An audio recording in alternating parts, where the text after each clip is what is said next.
So, good evening, folks. It is part 2 of RAF Week here on World War II TV, and we got off to a flying start yesterday with Tom talking about electronic warfare. Tonight, it's more of a personal story, the biography of a particular RAF officer who you will know from one aspect of his career, but hopefully by the end of tonight's show, you'll know more of his career, a more well-rounded portrayal of this gentleman, Group Captain Massey. So, joining me tonight, former RAF officer, battlefield guide like myself, Andrew White from England. Good evening, Andrew. How are you? Hi, Paul. How are you? Yeah, very well, thanks. Good. So we're going to be talking about Group Captain Massey, who a lot of people will know from the James Donald portrayal in The Great Escape. And I'm holding up your book here, which I just said to Andrew I thoroughly enjoyed. Before we get into his career, why write about him? I mean, there are hundreds and hundreds of group captains who served in World War II who had interesting careers in the 20s and the 30s. What drew you to telling this story? Well, good question. It really comes out of my first book, not wishing to sort of plug too many books in one go. My first book was a biography of a First World War pilot, all based on the diaries that he'd written during the First World War. And as part of that book, I did kind of a follow-up on some of the people that he wrote about in his diaries, people that he flew with. And one of the guys on the squadron was Herbert Martin Massey, always known as Martin, by the way. And the more I looked into Martin Massey's story, the more amazing it became. And I just couldn't believe that his story hadn't been told so far. So, yeah, you know, I contacted Massey's family and said I'd really like to write the biography of your grandfather. It was his granddaughter that I managed to get hold of. And they were just fantastic, you know, had a wealth of information about him in sort of memorabilia, in ephemera, just absolutely brilliant. And it went from there. And as I say, it really is an incredible career that Martin Massey had. Well, I mean, one of the things is that people of that era, they had an amazing career because of how many things happened to aviation within that spell. You know, you go from pre-war, First World War, almost nothing existing in the air, towards the late 1940s. We've got jet fighters, jet bombers. You know, that 30 years went from the RAF not existing to the RAF existing and having all this, amazing adventures along the way and theatre. So, a current career of 25 years, you wouldn't see the type of things that someone like Group Captain Massey saw. Because we are at a stage where aviation doesn't move on in the quite same way. So let's go back to the First World War, and I'll start showing the photos in the PowerPoint that you kindly sent us. So there is a very fresh-faced young officer there, and that's a khaki uniform, isn't it? Because of course a lot of people started off when the Royal Flying Corps. So I'll let you explain how he gets into the service and how he became I'll let you tell the story yourself, but I mean he was kind of a natural flyer. We see him from the Great Escape era, which will come on later on with a kind of a cane and the old man, but he was a very dynamic young flyer, wasn't he? Certainly was. I mean, we see him there. That's him at Sandhurst for officer training in early 1916. And so there he's somewhere between 17 and 18 years old, depending on when the photo was taken. He's a public schoolboy, and he's still at school when the First World War starts. And like most of his generation, as soon as he leaves school, there is only one thing on his mind, and that's joining up and serving king and country. He wants to go into the army. I don't think flying really featured on his radar at that time. So I've seen the records that are held about him, and on his application form to join the army, it says, "Do you want to join the infantry or the cavalry?" And he very definitely says the infantry. And when he comes to be commissioned on graduation from Sandhurst, he's asked to give 3 choices of regiment, and they are all infantry regiments. His first choice is the Sherwood Foresters, the Notts and Derbyshire regiment, because that's his home county. And he's commissioned into the Sherwood Foresters, but he never serves with them. He goes straight from Sandhurst off to flying training. So something happens, I think, at Sandhurst that's turned his head away from the ground army to the skies. And that could have been a lecture from a Royal Flying Corps officer, something like that. But, I think when he goes into Sandhurst, very definitely, he's looking at going into the infantry in the trenches, and that never happens. He goes straight off to flying training.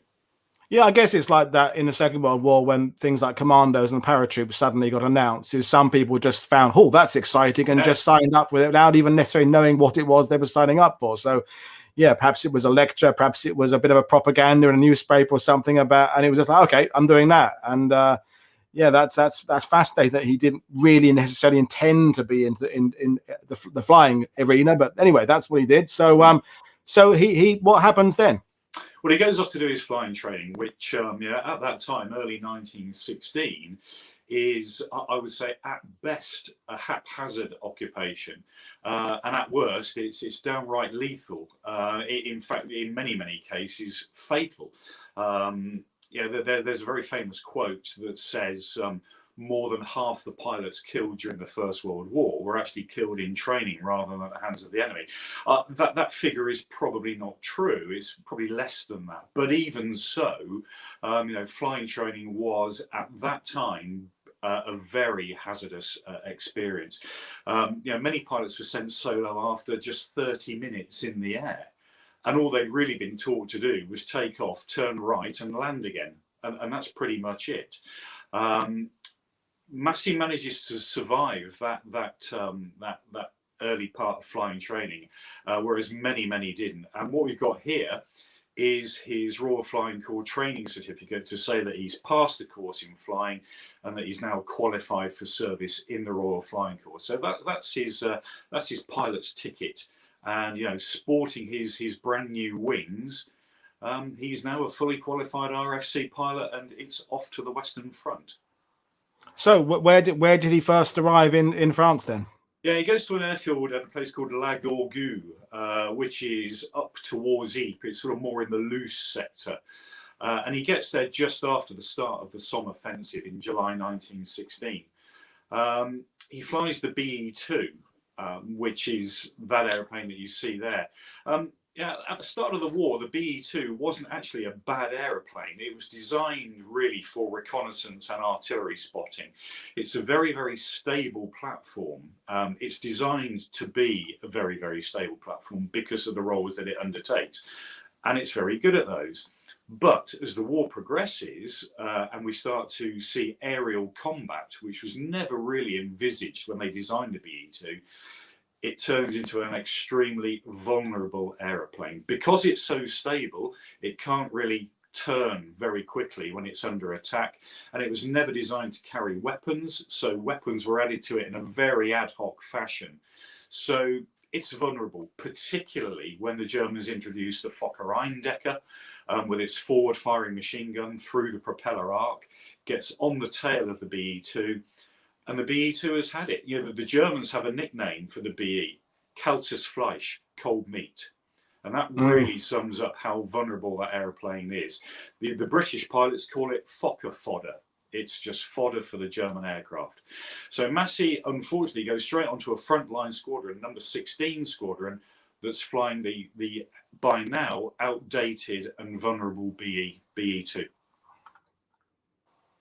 Yeah, no, I mean, it's the looking at that photo there, we always need to be reminded just how fragile those early aircraft were. I mean, I'm a World War II guy, and we look at the sleek machines of World War II, and these are it's the ceiling, wax, string, and canvas, isn't it? It's yeah. The BE-2 had a bit of a design fault with its fuel tanks as well. On this particular model that he was flying, there was a fuel tank between him and the pilot. He's the pilot in the rear seat. Sorry, the observer sits in the front seat. So he's got a fuel tank between him and his observer. And then the observer's got another one between him and the engine up front. So you've got two fuel tanks there, which obviously are not armoured. And the whole aircraft is made of wood and linen. So fire in that aeroplane is going to turn it into a match very quickly. And fire does come into the story, unfortunately, tragically later on. So he's posted. He's now part of a squadron flying aircraft that are not the best, and he comes a cropper. I mean, so explain who he meets and the outcome. Yeah, I mean, he has actually several mishaps before the sort of tragedy that we're going to talk about now. So, yeah, he does crash a few times, and he's using up some of his 9 lives all the time. But Massey, very quickly, and bearing in mind he's only 18 years old at the time, he's very quickly recognised as a leader and a good pilot. And he's made temporary captain and a flight commander on the squadron by the age of 19. So he's in charge of a flight of guys at this young, tender age. But it all goes horribly wrong for him on the 4th of February 1917, when he meets this guy in aerial combat. This is Werner Voss, one of Germany's great aces. In fact, von Richthofen often flew with Voss, and von Richthofen considered that if anyone was capable of challenging him as top dog, then Voss was probably the man. At this point, Voss has shot down 4 British aircraft, so he needs 1 more to be included in as an ace. You know, you needed 5 victories to become an ace. And unfortunately for Massey, Massey becomes Voss's 5th victim. There's a huge melee, a huge dogfight on that day, and you know, Voss manages to shoot Massey down. Massey's observer is a guy called Noel Vernon, sitting in the front seat. Vernon is killed outright. He's hit by Voss's bullets and is killed in the air. Massey, though, is not hit, but the aircraft catches fire almost straight away. There's flames coming out of those fuel tanks. Massey, showing just incredible courage and flying skill, spirals the aircraft all the way down, turning it so that the flames are always blowing away from the airframe and away from him and Vernon in the front seat. Massey doesn't know that he's already dead by this stage. So this is incredible skill. You know, you've got an aircraft made of wood, made of linen, that's on fire about 5,000 feet up, and he manages to bring it all the way down, keeping the flames as much as he can away from the aircraft. Hits the ground, Massey is thrown clear. His first thought is, how's my observer? You know, there are ground troops rushing up to the scene, and the first thing he's saying is, how's my observer? And unfortunately, as I say, you know, Vernon is already dead. Massey then collapses and is taken off to a casualty clearing station to have his wounds treated. And he is horrendously wounded. Basically, he is burned from the waist down all the way to his feet. Horrific burns that he's not expected to survive. He's also been creased on the left-hand cheek by one of Voss's bullets that's just grazed him as it's gone past. And he's also got a fairly bad gash in the head where he's thrown clear from the wreckage. But it's the burns, you know, he is not expected to survive. He is dreadfully burned from the waist down. Yeah, and when I was reading your book, in addition to the tragedy of the accident, I was impressed by how quickly he matures into leadership, all of which comes back to paying dividends later on, because you know he has that sort of old man feeling about him, even when he was a young man, that some people have, don't they? That they have that ability to sort of convey authority even though they're very young. And that's the first thing I get, is that he's not even out of his teens, and yet he's got this quality of just being mature and sensible and calm and measured, which in flying in the First World War, when you read the accounts of on both sides, there's lots of hotheads and egos in the First World War, and maybe not as quite as much sort of balance and maturity there. Everyone's all a bit, you know, and I mean that, I don't mean that in a negative way. I'm saying it's just lots of egos. You're absolutely right. You know, as you just said, you know, he's not yet out of his teens, and yet he's already promoted to captain. He's already a flight commander on the squadron. So there is something there. You know, you don't get that sort of responsibility on a frontline squadron in the First World War by being useless, you know. So the Royal Flying Corps has seen something in Massey at this very, very early age. And that skill that he brings that aeroplane down with also marks him out as an extremely good pilot. So yeah, I think you're right. You know, there is an old head on young shoulders there.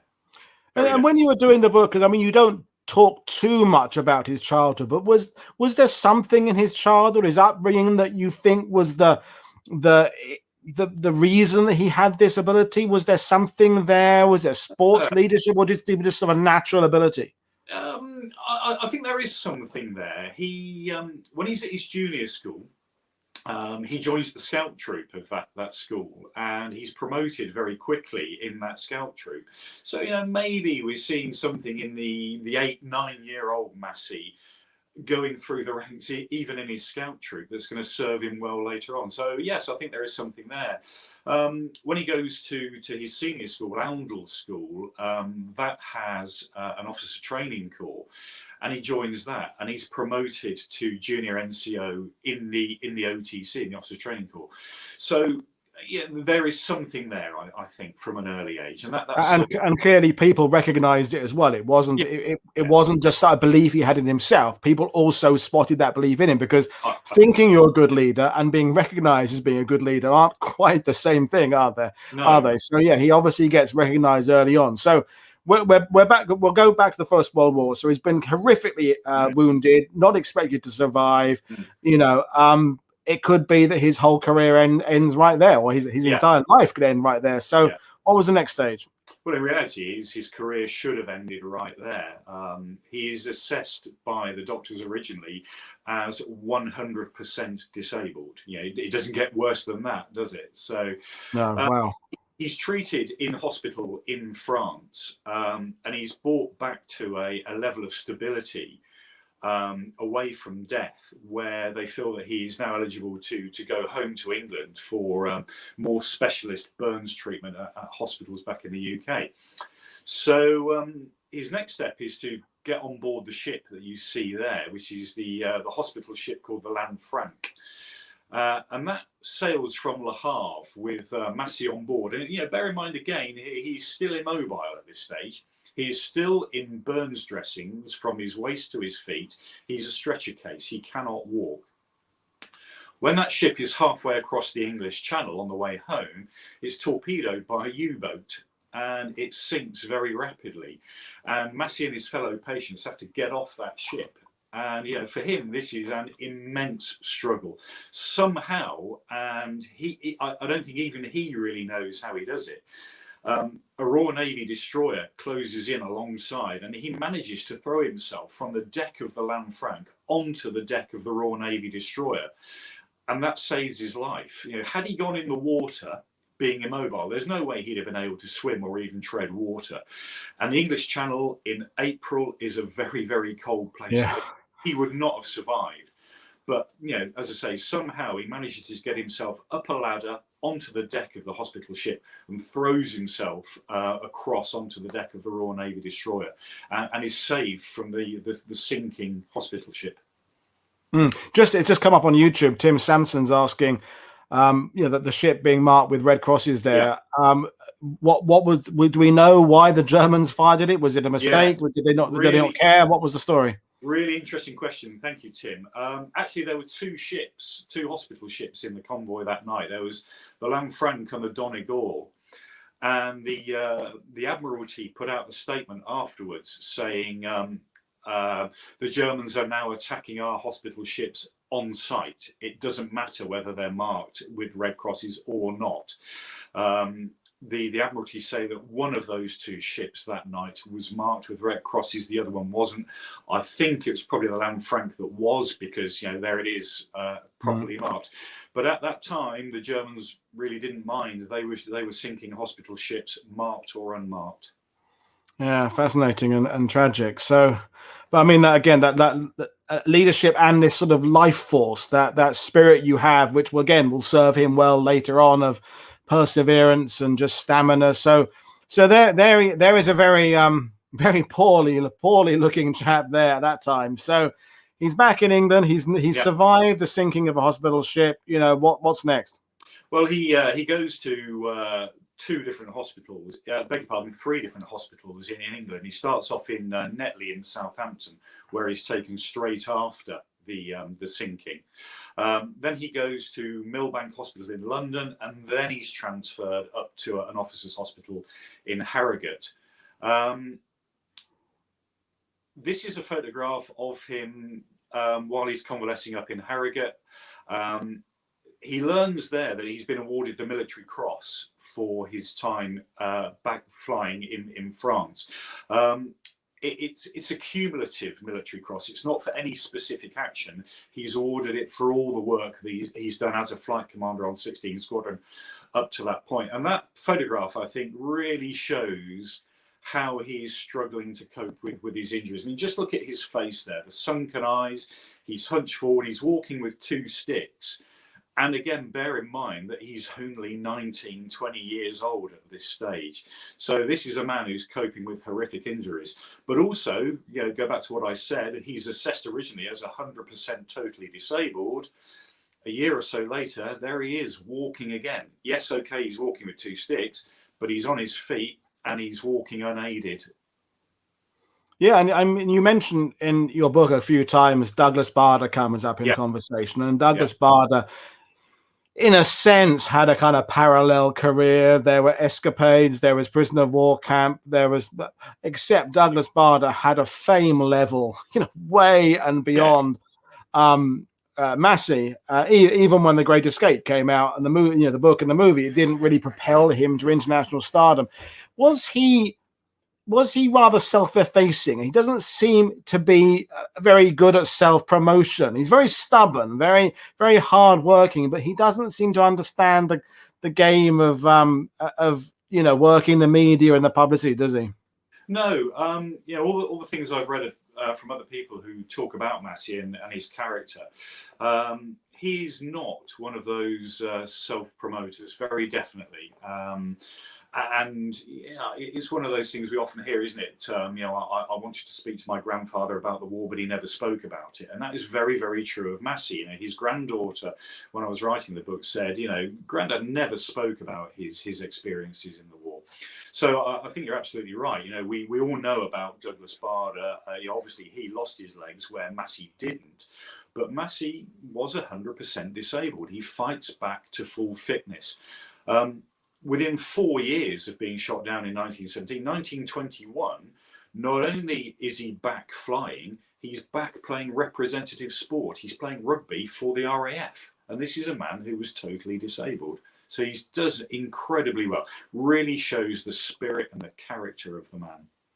And that's why, there's so, when both in your book and the publicity of your book, and when I'm talking about this show you're doing with me, there is so much more to this chap than The Great Escape, which we will be covering later in the show. But this, and even myself, I've read quite widely about The Great Escape, but I didn't know Massey's backstory, and I see this sort of father figure, slow moving sticks, that canes. And I had missed out on what a life force he was, and the sports aspect, the man's man aspect that didn't really come across from the people who met him later on in his career, because he obviously had to slow down. So I'm really glad that you're filling in this incredibly exciting backstory that shows how many things he persevered through and got through before he gets the area that most of us know him from. So so back to flying again, playing rugger again for the RAF, and those interwar years, I guess, were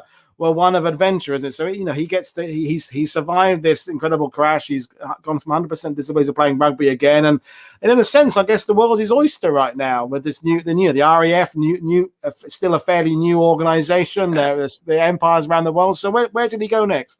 Well, I think somebody was looking out for him in those immediately post First World War years. The country goes through a huge austerity program in the early 1920s, known as the Geddes Acts. And the military in particular comes in for swinging cuts in its budget.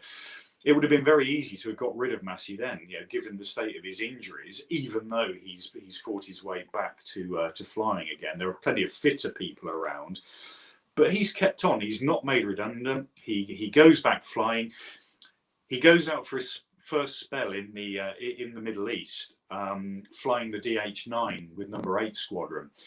Unfortunately, while he's out there, he's roller skating one Sunday afternoon, and the wheels of his left-hand skate come off and throw him to the ground, and he shatters his right leg horrendously. This is a multiple break of his right leg. So we've had the horrific burns. We're now down to a shattered leg. Takes him quite a while to recover from that. He then qualifies as a flying instructor. He goes instructing at Cranwell. Then he goes off and flies flying boats for a while, although in a sort of an experimental capacity. This is one of the ones that he flies. This is a Blackburn Iris, which was one of the largest aircraft that the RAF ever flew, certainly at the time. But then just going back to the previous photo, he goes from flying boats to an amazing position. His potential, I think, has now been recognised, because in this photograph, that's Massey on the left, holding the coat over his arm. The guy in the middle is Sir John Salmond, Chief of the Air Staff, and Massey has been selected as his personal assistant. You don't get those jobs, you know, personal assistant to the head of the Royal Air Force, unless you are very, very good. And Massey is chosen for that job. He's now a squadron leader, and there he is in Naples in the early 1930s on a visit to the Italian Air Force. This is a man now who is working at the very centre of the politics of the Royal Air Force. He's got a stellar career marked out. And also, and again, I'm going to reference The Great Escape later on, but that's going to earn your skills of getting on with people from different areas and different nationalities and people, and playing the game of just of knowing when to shut up, knowing when to speak, gauging people, reading people, understanding when you make your move, when you don't make your move. These are all sort of diplomatic skills. Yeah. That you don't necessarily get in the service, especially in that. It's all about flying. You know, I've read enough aviation biographies where it's all about the flying. I'm flying this aircraft. I'm flying this kite. I'm flying this. And in that time, as adventurous as that is, you're not necessarily developing people skills. I'm looking at you, Douglas Bader, in that regard, who I met years ago when I was 10 years old, who didn't have great people skills. Anyway, so, you know, he's amassing skills that are going to be incredibly useful to him throughout his career. I mean, he's learning politics here, isn't he? Politics both in the political realm and, as you say, the politics of dealing with people. So, yeah.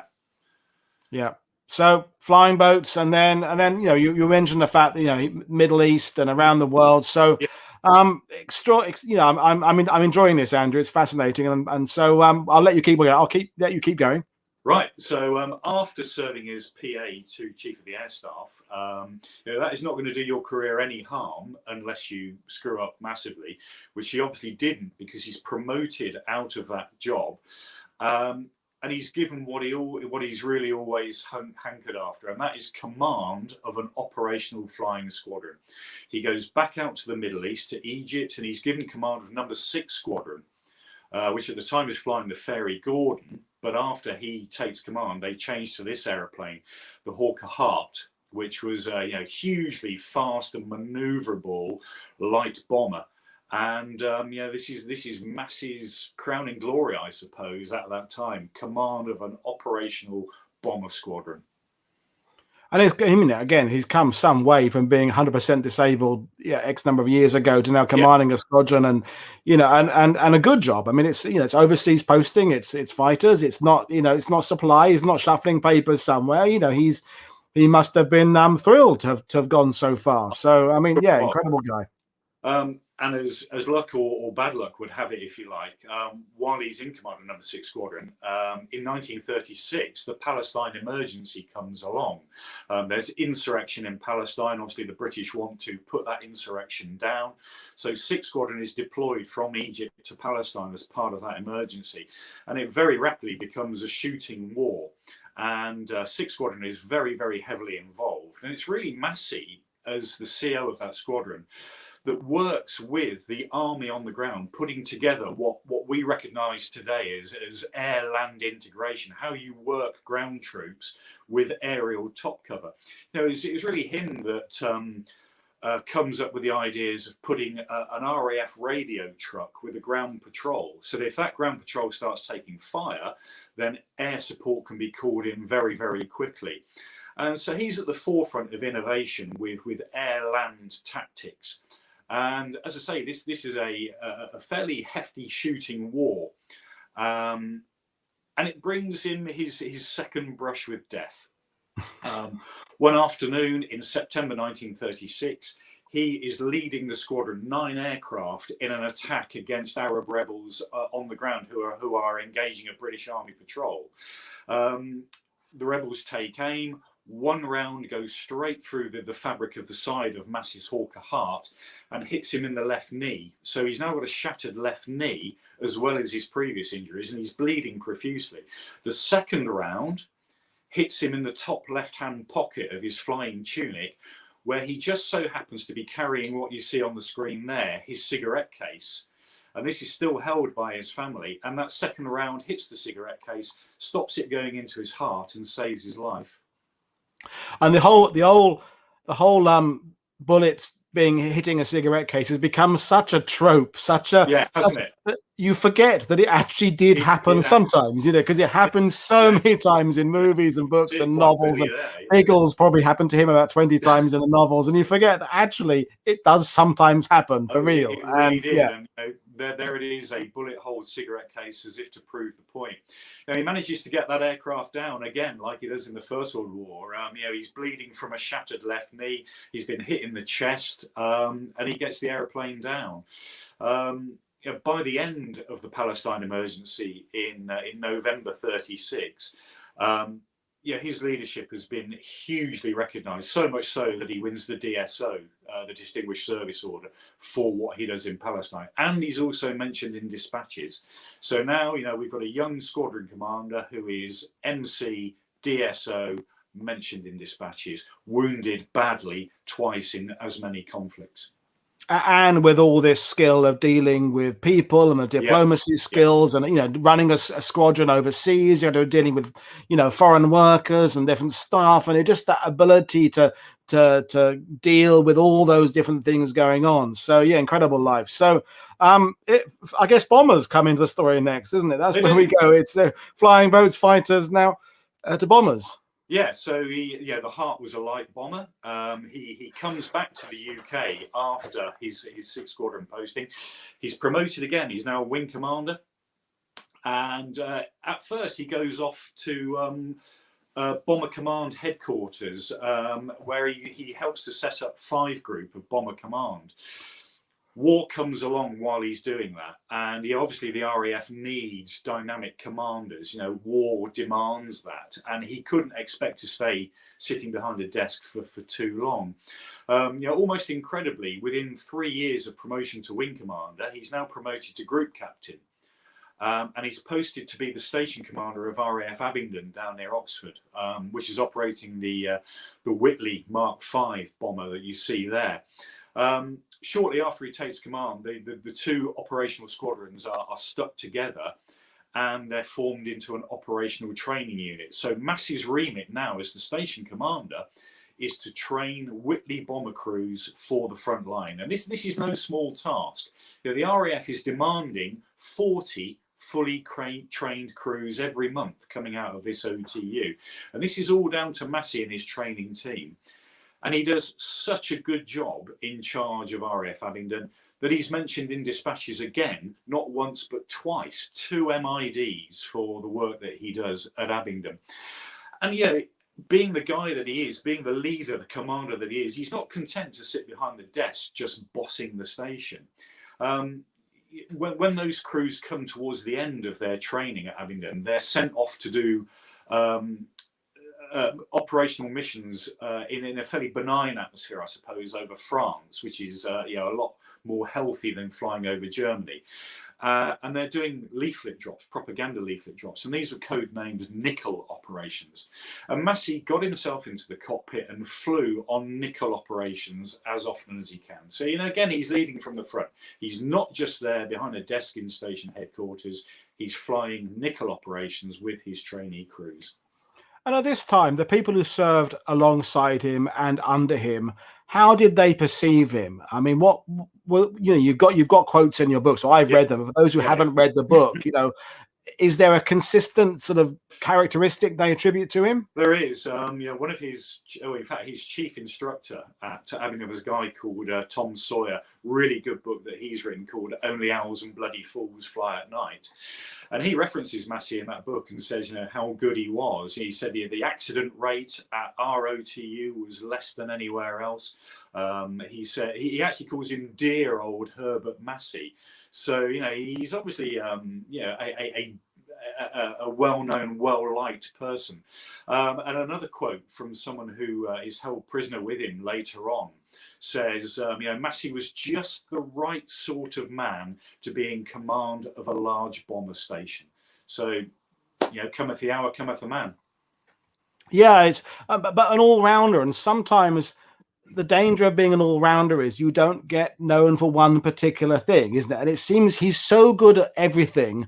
Maybe that's almost doing him a bit harm in that he manages to make everything look easy, possibly as well. I don't know. Again, I think leadership was natural within him. I don't think leadership was anything he particularly had to study and work at. I think it just came naturally to him. When he leaves Staff College prior to going out to Palestine in the 30s, his Staff College report says he will always be a better commander than he is a staff officer. And the Air Force sees that in him. This is a natural leader, very definitely. Mm.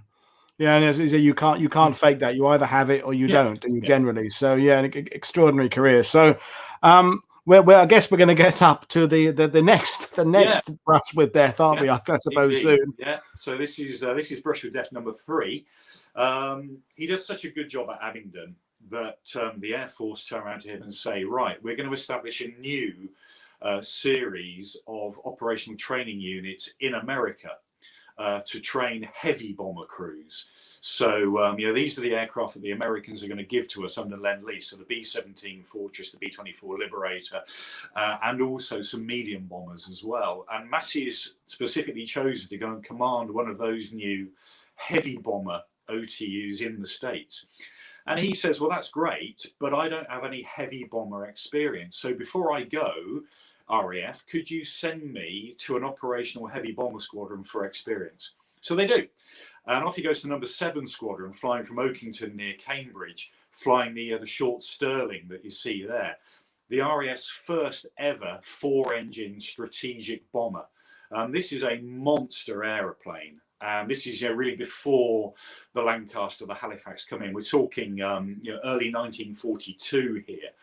And Massey goes away for experience on the Sterling.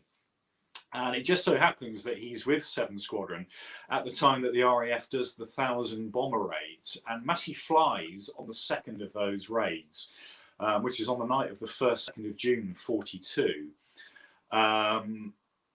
He's on a Sterling attacking Essen.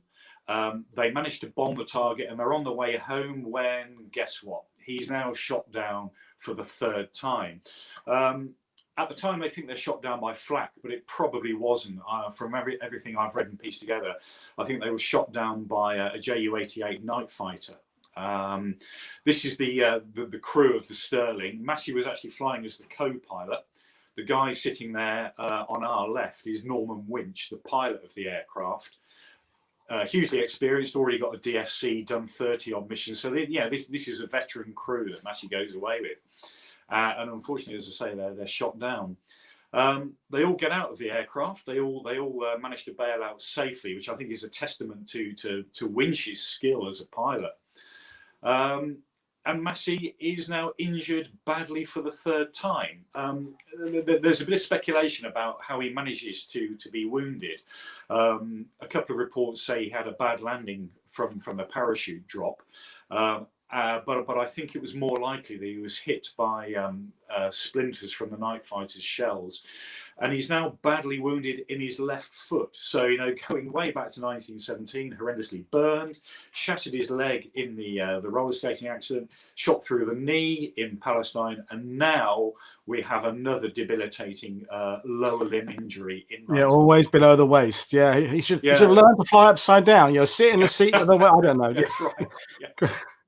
But yeah, no, and this is where we really begin the chapter of his career that the viewers will be more familiar with, where he ends up at Stalag Luft III. But we'll enter that phase now, because he doesn't immediately become senior British officer at a prison of war. There's, as with most of the people shot down, there's various stages of interrogation and moving from camp. So run through what happens to him in the next few weeks. Well, he gets picked up. I've recently seen a quote that says that he actually hid in a chicken coop for a couple of days before he was picked up. Whether or not that's true, I don't know. But he is picked up along with the rest of the crew one by one, and he's sent to the Luftwaffe POW processing and interrogation place called Stalag Luft. And he's processed there, he's interrogated, he's given his POW number. And from there, off he goes to Stalag Luft III at Sagan.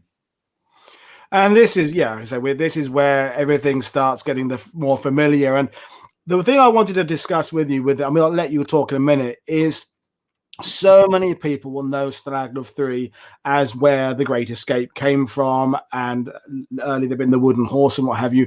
But we're talking about a camp that eventually had thousands and thousands of Allied POWs in it. Yeah. And there's a whole lot of things going on there beyond just escape. If you watch just the movie, it's all about digging tunnels, running the wire, forgery, making stuff. Yeah. His job as a senior British officer covers many areas. He's the front for the camp in terms of dealing with the Germans. There's the Red Cross coming to visit. There's the prisoners themselves. There's the welfare of the prisoners. There's the escape committee. This is a man of many hats now. And this, I suppose, although he wouldn't have wanted to be in the camp, this is actually in a sense where all of the skills he'd learned actually came to the good, because he can relate to them, because he's a flyer. So they're not going to look down as some desk officer guy or something. So he must have very quickly kind of risen, not only by rank, but also to earn the respect of the men. So explain how and when he becomes a senior British officer, and how he set about going about that job, what his own kind of integrity was. Just a quick aside there, the photo you got there. Yeah, we'll talk about the photo as well. A guy called Horst Puchuska, who was the Ju-88 pilot who probably shot Massey down. He's killed later in the war himself, but yeah, probably him that shoots the Sterling down. Yeah. Off he goes to Stalag Luft III. Actually, Massey is the first RAF officer of his rank, of group captain, to be shot down and taken prisoner during the war. This is him at Stalag Luft, the interrogation centre, before he goes off to Sagan. You can tell there by the expression on his face that he's probably not best pleased about being there. Quite a rueful look on his face there. Off he goes to Sagan. Because he is a group captain, he therefore, as I say, the first one of his rank to be captured, he becomes the senior British officer at the camp. Now, the guy who's doing that job up to that point is a famous guy called Harry Day, Wingsday, as he was known. Wingsday was an inveterate escaper. He was just a massive thorn in the side to the Germans.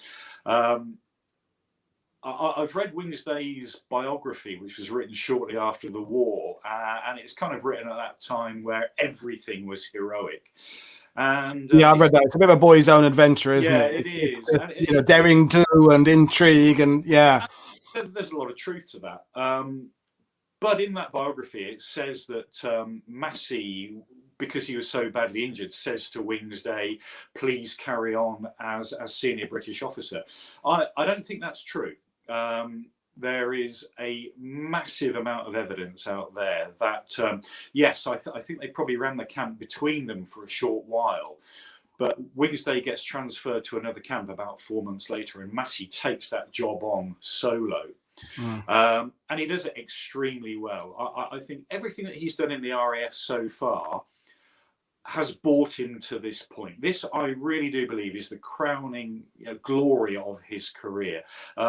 Yes, he's had a successful war in Palestine as a squadron commander and all of that, and in charge of a bomber training unit. But he excels. There is no question of that. He excels as the senior British officer at Sagan. Photograph here shows him in the middle. You can see the way that he's holding his foot up there, the damaged left foot. To our left is Wings Day, and the sergeant pilot on the right is James Deans, Dixie Deans as he was known, who was the sort of the senior NCO in charge of the sergeant pilots who were held in Sagan at the time. Yeah, I've read and listened to many quotes about Massey in charge of the prisoner population of that camp, and he was loved by the men. They said, one quote says he was a father to all of us. He absolutely ran the camp. He was in charge of their welfare. He was in charge of their discipline. He was their mouthpiece to the German commandant, and he was also the prisoners' mouthpiece to the Red Cross, and also to the protecting power, to the Swiss, who would come in and look at conditions in the camp. He fought hard for the rights of his men. He was their champion without question. And so he's a man of many hats, because he's to be a father figure but also run the camp with strict discipline is almost a paradox, isn't it? Because you kind of can't be both, but if you're very good, you can be both. And I guess that skill he had, that's what I got reading your book. He's able to kind of balance that authority. I am in charge here. Everything has to go through me, but at the same time, he's approachable. You can't be popular with everybody. And there's a lot, obviously, a prisoner of war camp is full of very disgruntled people. They want to be home. They want to be with their wives. They want to be involved in the war. So you're managing all those just problems of lots of men being locked up, and the war, the Germans and the Luft, and then of course there's the big involvement which we need to bring up with the X organization, which is the very famous escape committee, because he wasn't ever part of the escapes and stuff, but he had to give the approval. He had to speak to people, the famous people we know like Bushell and what have you. So how do you think he dealt with that aspect of, as I said, some men wanting to escape and other men not wanting to escape? It's a lot of things, a lot of burden on him, and he can't get involved. He has to balance everybody's opinions, doesn't he? Yes, that's right. As senior British officer, he knew that he had to sort of stay removed from the escape activities, if you like. And also, he's got horrific injuries, and he is not going to be able to escape. There is no way he's going to go on the run in Germany with that cumulative effect of all those injuries that he's had over the years. You're right, it's a balancing act. You've got a fair chunk of the prisoners who don't want to escape. They've done their bit, and I'm going to see out the rest of the war in a prisoner of war camp. Then you've got all those who are hell-bent on escaping. And you've also got several fairly big egos in that camp that he's got to manage. I've talked about one of them, Wings Day. Roger Bushell was an ego. And also Douglas Bader was there when Massey first turns up. So he's got a balancing act there between all these different personalities. And again, as I say, he does it extremely well. It's actually Massey who appoints Bushell as head of the X organisation. The previous incumbent as Big X was a guy called Jimmy Buckley, and he gets transferred to another camp. And Massey sees in Bushell, a man who is absolutely going to get the job done. He may not be popular across the whole camp, but Bushell has a burning desire to get out. He's got the ideas, he's got the clout, and Massey says, "You're the man for the job," and he makes him head of the X organisation. There is no doubt that the Great Escape was Bushell's baby. It was his plan. It was him that puts it into effect. But somebody has to say go or no go, and the man who does that is Massey. He is the senior British officer.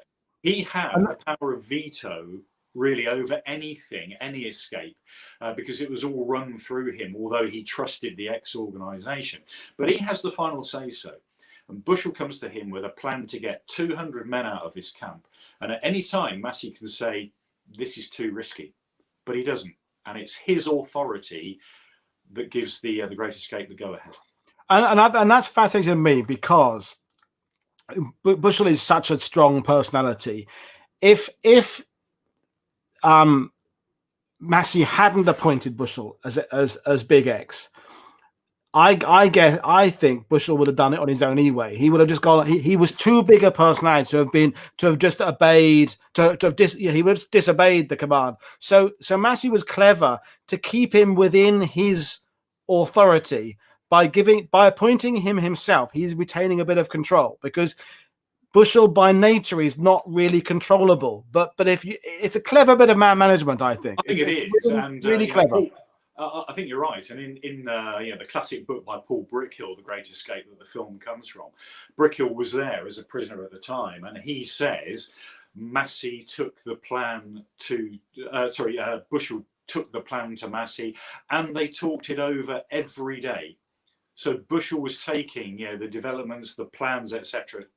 To Massey every single day. So he was very definitely, I suppose, keeping a bit of a rein on Bushell. Yeah, it's giving him enough freedom to get on with his job, but keeping the reins short so you can see what's going on, because he's got to consider everybody's point of view. And there's no need for us to go through the whole what happened to the Great Escape, of course, in this. And we've got, for those watching, of course, we've got a Great Escape week coming up next month on World War II TV, and we thought about having Andrew as part of that. In the end, we put him in part of RAF week. This show would have worked equally well in either of those weeks, but we're putting it in this one. What he doesn't know, I guess, at this point, Massey, is that he is going to be carrying this burden of what happened to these guys. And indeed, and this is the bit I hadn't realized prior to reading your book, that he was the guy who actually brought so much information back to Britain. I'll let you tell the story. We can kind of skip. We all know what happened. The escape happened in March 1944. 76 men got out, 53 got home, 50 were murdered by the Gestapo, and so on and so forth. We don't need to go over that. But Massey, of course, is still there, isn't he? He's there in the aftermath. But this is when it gets really interesting, because his own injuries start coming back to make his life even worse. So explain a bit more about what happened then. Yeah, you're quite right. And the picture there just shows Massey conducting one of his roles as senior British officer. He's talking to Hauptmann Pieber there, one of the camp authority figures. So he's just conducting his day-to-day business. But you're right.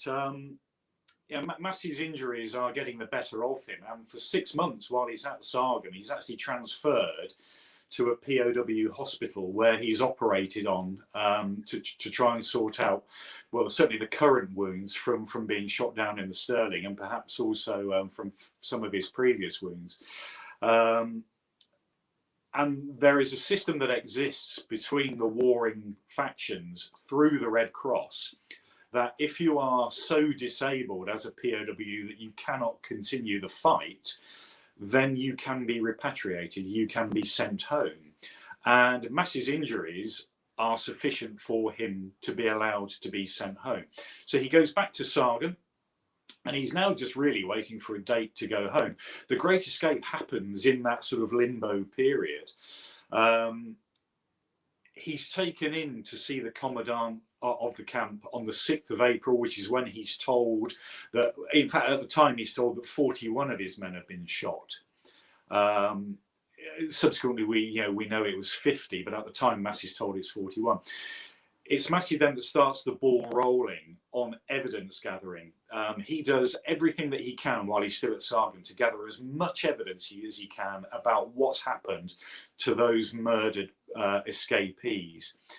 He's then told, just 2 days after that he's told about the escapees being shot, 2 days later, the news comes through: you're going to be repatriated, you're going home.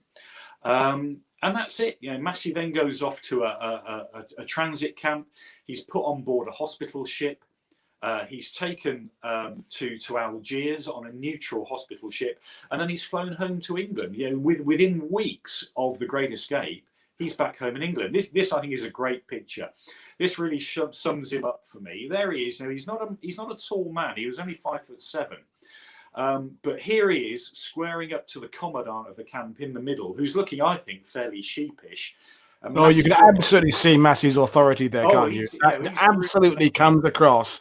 That he is telling them what he's doing. He's not listening to them. He's saying whatever it is he's talking about.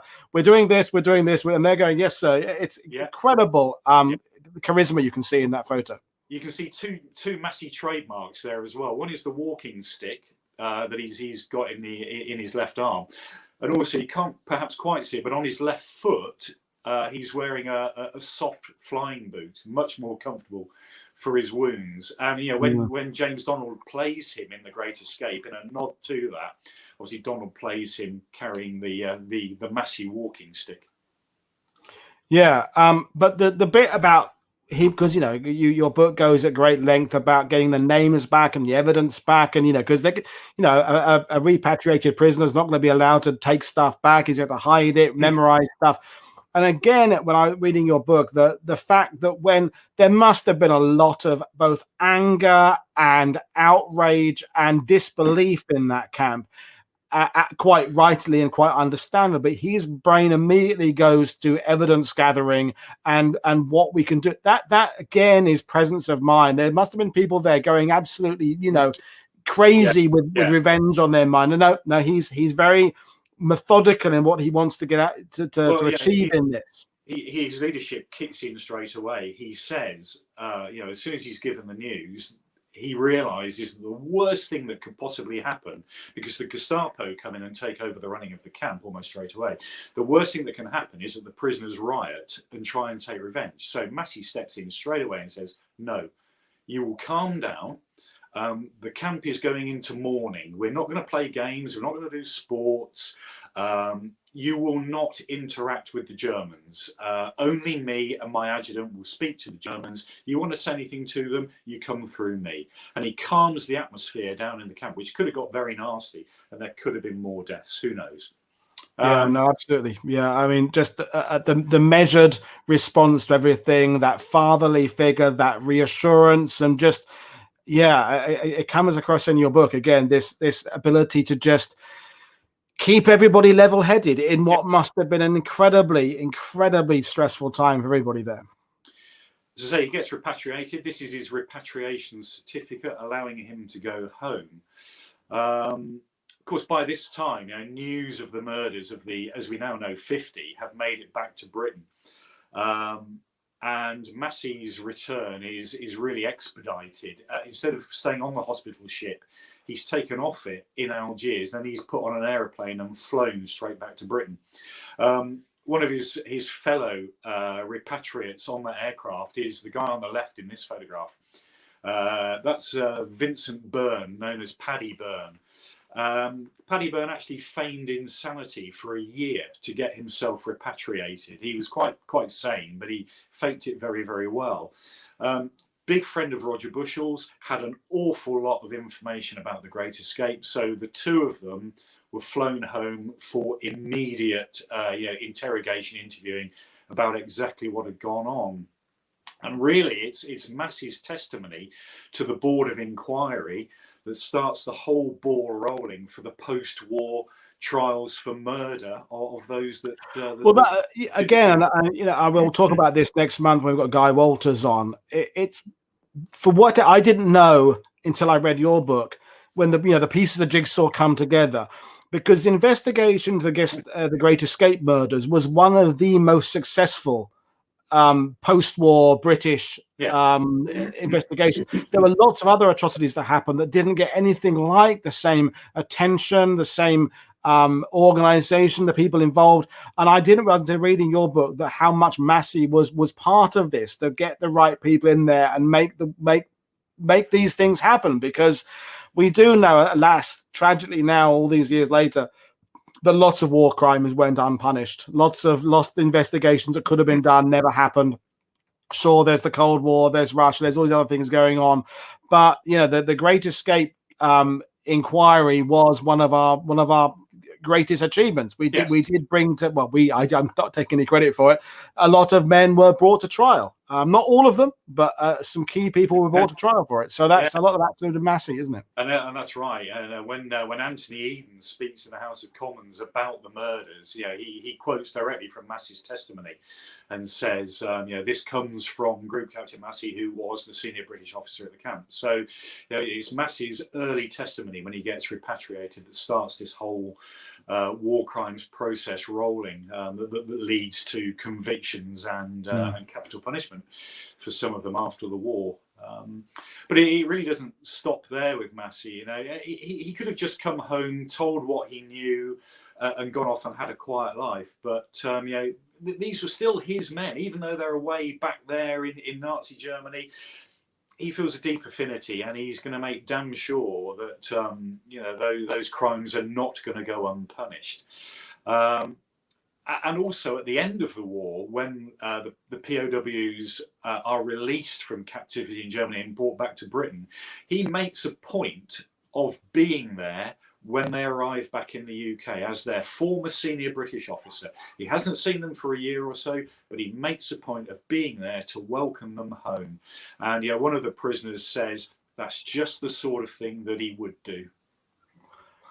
Yeah, and that again sums up this ability to both lead, but also to have this fatherly a figure approach towards them, and how much he cared as well. But of course, you know, you said it yourself. The period in Stalag Luft III was the highlight, and in some ways the low light of his career, because of the tragedy there. But his career, you know, it doesn't reach quite the fame again. And you know, if you could sum up what happened to him post-war, and then I want to kind of conclude by saying, why don't we know more about this guy? Why is he not? But we'll conclude his career first and his life. Yeah, I mean, we've got to remember that it was him that said yes to the Great Escape. At any time he could have vetoed it, he could have said, no, this is too dangerous. He said yes. So the murders of those 50 must have weighed on his conscience. Absolutely. After the war. We will never know, unfortunately, because he never spoke about it. So what happens to him after the war? Well, he stays in the RAF. He gets promoted to Air Commodore. And he's awarded the CBE. So, you know, his medal count is racking up. He's now CBE, DSO, MC, 3 mentions in dispatches. Unfortunately, his injuries now are just too bad, and he knows that his time in the RAF is limited, and he's actually medically discharged in 1950. And the extent of his injuries really stops him following a second career after the Second World War. There's a family business that he dabbles in, but really it comes down, I suppose, to tending his vegetable patch and growing his flowers. He really does go and live the quiet life for his final years. And you know, he lives until 1976, and at that stage he's 78 years old. And he dies at home of a heart attack peacefully. Yeah, I mean, he'd certainly lived several lives in one lifetime. But in order to conclude things, and I've enjoyed this immensely, but I get the frustration with when I read your book that you wished you knew more about what he felt about things, because so much of what you're saying about him is what other people said about him. And he, you know, he never wrote his memoirs, he never wrote a diary and things like that. But what's your gut feeling? You know, you've been in the RAF, you commanded men, you perhaps didn't have quite the same incredible career he had, thank God. You know, your legs work, I guess. But that burden of those 50 men who weren't just killed in combat, they were absolutely murdered by the Gestapo.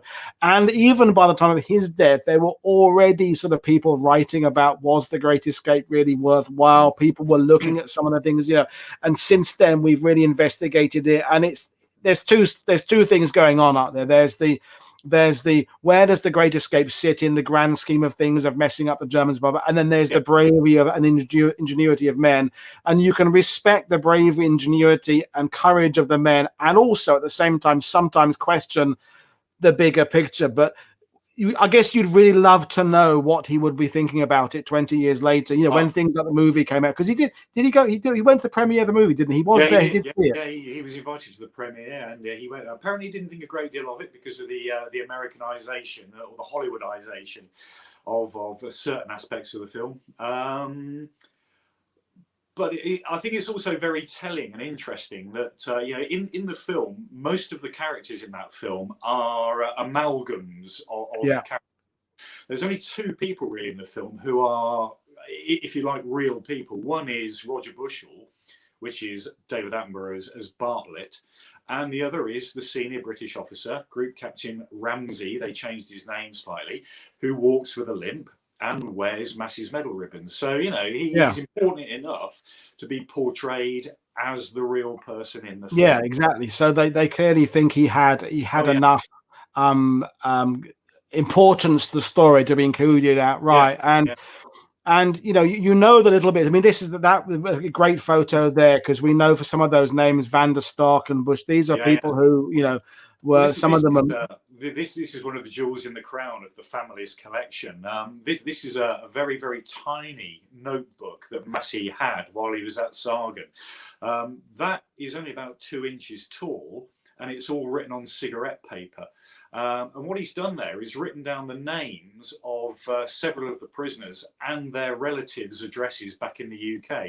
And when he got repatriated, he said to these people, I will go and visit your relatives. I will tell them that you're okay. I will bring you some. And again, this all shows his leadership, his humanity, what a wonderful person he was. For people that he couldn't visit, then he would write to the relatives instead. And again, I've seen testimony from prisoners saying, I didn't know he did that until I got home. He wrote to my family to tell them that I was okay. And he does all this because he is their leader. They are his men. Again, it just shows what a wonderful human being he was. And you're quite right. I would love to have sat down with him and said, does this play on your mind? Yeah. What an incredible man. Yeah, and again, when I received the book, it was like, why hasn't this been done before? There's sometimes you read a book, you go, how has this taken so long for there to be a biography of this guy? When there's how many innumerable biographies of Churchill and Eisenhower, and you think, how has this guy managed to live under the radar? When in fact he is well known. I mean, most of the known world has seen the Great Escape film, so people know his story, a bit of it, without even realizing they know it. And yet, it takes 70 plus years for a biography to come out. So it's extraordinary, really. I think there's 2 reasons for that. I think one is his humility. Because he never really spoke about it, then the story doesn't come out. As I say, his family were not particularly aware of the full extent of the story. So I think that's one reason why it's taken so long for the story to come. And the other reason, I think, is because of those other egos at the camp, like Day, like Bushell, who cut really the more heroic figures, because they were the ones doing the digging, they were the ones doing the forgery and the tailor work. And Massey didn't do that because he was slightly removed from it as senior British officer. So, that doesn't perhaps make for such sexy scenes. Yeah, and it's that thing that if he was obviously very good at his job, but if you're too good at your job, no one notices you're doing it. And I think that I got a lot of that reading the book, that it's all working perfectly, so no one questions it. But all this balancing he's doing behind the scenes is carefully orchestrated. He's working very hard at it, and yet it's he's making it look easy, so no one's considering how important it is. And I've got a little shelf of Great Escape books, and in prep for this, I looked up how many times Ramsey comes up in the index, and he comes up less than some people who think, hang on, he's not a big part of the Stalag Luft III environment. But I think it's because, as I said, they didn't realize how much of an integral part he was, because it was so easy for him that it was natural. So anyway, we've had an opportunity to talk about him tonight, and that's, I'm grateful to you, Andrew, for coming on and talking about it. So if anyone is watching, because obviously we have people watching from Canada, and if anyone's got any more information, or they've got a secret diary by Massey that someone's got under a floorboard, I guess you'd like to have it. What next for you? What's your next writing project? Well, I've just been looking at that today. It's going to be a biography of a chap called Don Finley, who was a Battle of Britain fighter pilot, and also Olympic athlete, Olympic bronze and silver medalist as well. Again, wow. Well, super. Well, thanks very much for joining us, Andrew. I'll close the show in a second and say thank you to everybody else. But I enjoyed that. In terms of what we got coming up, folks, this is still RAF week. We've got Sean Feast coming on tomorrow talking about the Peenemünde, and then we've got 2 shows on Friday, one about Coastal Command in the Battle of Britain and one about Bomber Command in the Battle of Britain. So 2 interesting shows there. So As usual, don't forget to check out what we're doing on Patreon. Check out our Facebook and Twitter feeds. You can find links to Andrew's books in the description below. Don't forget to have a look at that. Don't forget to click subscribe, and don't forget to share what we're doing with other people. We are still gradually building an audience here.